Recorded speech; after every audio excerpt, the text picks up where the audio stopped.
Hello everyone, welcome back to my channel. तो जैसा कि लास्ट की वीडियो के अंदर हमने देखा था, जो लोकल एनेस्थेटिक बेंजोक्विन है उसके जनरल एस्पेक्ट हमने स्टडी किया था, उसके यूजेस देखे थे और उसके सिंथेसिस।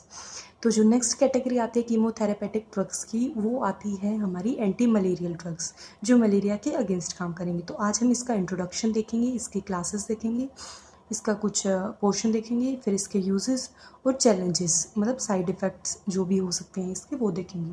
तो शुरुआत करते हैं। तो एंटी मलेरियल ड्रग्स क्या होती हैं? एंटी मलेरियल ड्रग्स वो ड्रग्स या मेडिकेशन होती हैं that are use to prevent and treat malaria, a parasitic disease spread by infected mosquitoes. क्या कह रहे हैं? एंटी मलेरियल ड्रग्स होती हैं, वो मेडिकेशन होती हैं या वो ड्रग्स हो जाती हैं जिनको यूज़ किया जाता है मलेरिया को ट्रीट करने के लिए या फिर उसे प्रिवेंट करने के लिए। मलेरिया क्या है? एक पैरासिटिक डिजीज़ है जो कौन से पैरासाइट से कोज होती है? मॉस्किटोज से।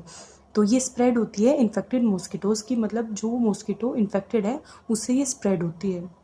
तो इसकी प्रिवेंशन में या ट्रीटमेंट के अंदर एंटी मलेरियल ड्रग्स का यूज़ किया जाता है। अब मॉस्किटो जो मलेरिया कोज करता है वो है फीमेल एनोफ्लिस। तो एंटी मलेरियल ड्रग्स का डेफिनेशन की बात करें तो वो होगी medication use to prevent and treat malaria, a parasitic disease spread by infected mosquito. Classes की बात करें तो 5 क्लासेस हैं इसकी। फर्स्ट है क्लोरोक्विन, सेकंड है मेफ्लोक्विन, थर्ड है एमोडायोक्विन, फोर्थ है मेलारोन और 5 है क्विनिन। जो हमारे केमिस्ट्री ऑनर्स का सिलेबस है बीएससी के अंदर, उसके अंदर क्लोरोक्विन दी हुई है, बाकी ड्रग्स नहीं दी हुई। तो आगे चलते हैं। अब ये क्या होती है? जो एंटी मलेरियल ड्रग्स होती हैं ये एंटी पैरासिटिक केमिकल एजेंट होती हैं, मतलब ये वो केमिकल एजेंट होते हैं जो एंटी पैरासिटिक काम करते हैं, मतलब पैरासाइट के अगेंस्ट काम करते हैं। वही चीज़ यहाँ पे बोली हुई है। नेक्स्ट क्या है कि मोस्टली एम करता है 2 टारगेट ग्रुप्स के ऊपर, एक तो चिल्ड्रंस के ऊपर वर्क करता है और एक प्रेग्नेंट वुमेन के ऊपर। फिर नेक्स्ट जो मलेरिया है वो एक एक्यूट इन्फेक्शन डिजीज़ है। जो मलेरिया है वो एक इन्फेक्शन डिजीज़ है जो कौन सी स्पीसीज से कोज होता है? प्लाज्मोडियम।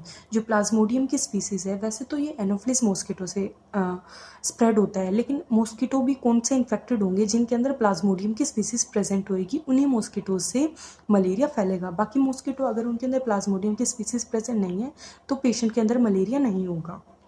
वही चीज़ बोली हुई यहाँ पे। अब प्लाज्मोडियम के स्पीसीज जैसे प्लाज्मोडियम वाइवेक्स, प्लाज्मोडियम फाल्सिपारम, ये कुछ स्पीसीज होते हैं प्लाज्मोडियम की जो मलेरिया कोज करते हैं। तो वही चीज़ बोली है, malaria is acute infection disease cause by species of Plasmodium. Plasmodium की स्पीसीज द्वारा मलेरिया कोज होता है। अब नेक्स्ट यूजेस की बात करें तो फर्स्ट यूज़ है इसका treatment of acute malaria infection की। जो एक्यूट मलेरिया का इन्फेक्शन है उसके ट्रीटमेंट में इसको यूज़ किया जाता है। नेक्स्ट ये यूज़ किया जाता है to prevent malaria in the travellers. जो ट्रैवलर्स हैं उनके अंदर मलेरिया को प्रिवेंट करने के अंदर to endemic areas. Endemic areas का मतलब क्या है कि अगर कोई जोग्राफिकल स्पीसीज़ है वो एक स्पेसिफिक एरिया के अंदर मिलती है तो उसे एंडेमिक स्पीसीज़ बोल देते हैं। तो उसकी जो स्पीसीज़ है मलेरिया की, मतलब जो प्लाज्मोडियम की स्पीसीज़ है या फिर मॉस्किटो है जो एक स्पेसिफिक एरिया के अंदर मिल रहे हैं और ट्रैवलर्स वहाँ पे ट्रैवल कर रहे हैं, तो उनके अंदर जो मलेरिया कोज होता है उसकी प्रिवेंशन में इसको यूज़ किया जाता है।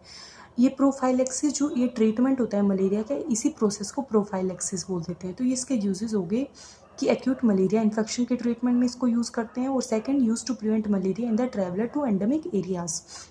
फिर नेक्स्ट चैलेंजेस की बात करें कि अगर एंटी मलेरिया ड्रग्स जो हमारी डेवलप हुई हैं उसकी चैलेंजेस क्या क्या आए, उसको चैलेंजेस क्या क्या फेस करने पड़े हमें। कि first resistance development. Resistance development का मतलब क्या है कि अगर ज़्यादा हम किसी चीज़ को यूज़ कर देते हैं तो उसके एडिक्टेड हो जाता है ऑर्गेनिज्म, फिर जब वो ड्रग्स उसे दी जाती है तो उसका कोई फ़र्क नहीं पड़ता उसे। तो रेजिस्टेंस डेवलपमेंट में क्या कह रहा है कि अगर ज़्यादा ड्रग्स दी जाती है इस एंटी मलेरियल, तो उसके लिए रेजिस्टेंस डेवलप हो जाती है बॉडी के अंदर कि अगर फिर वो ड्रग दी जाएगी तो कोई इफेक्ट कोज नहीं करेगी बॉडी के अंदर और मलेरिया को ठीक नहीं कर पाएगी। तो इसका फर्स्ट चैलेंजेस था कि रेजिस्टेंस डेवलप हो रही है इस ड्रग्स के लिए। फिर नेक्स्ट है साइड इफ़ेक्ट भी हो सकता है, सच एज गैस्ट्रोइंटेस्टाइनल इशू, कि अगर ये ड्रग्स दी जाती है पेशेंट को तो गैस्ट्रोइंटेस्टाइनल इशू भी हो सकते हैं पेशेंट के अंदर। तो ये इसका साइड इफ़ेक्ट हो गया। तो आज की वीडियो में हमने इसका इंट्रोडक्शन देखा, इसकी क्लासेस देखी, इसके यूजेस और कुछ इसके चैलेंजेस। तो मिलते हैं नेक्स्ट वीडियो के अंदर जिसके अंदर हम एंटी मलेरिया ड्रग्स का जो एग्जाम्पल क्लोरोक्विन वो देखेंगे। तो जब तक के लिए ऑल द बेस्ट।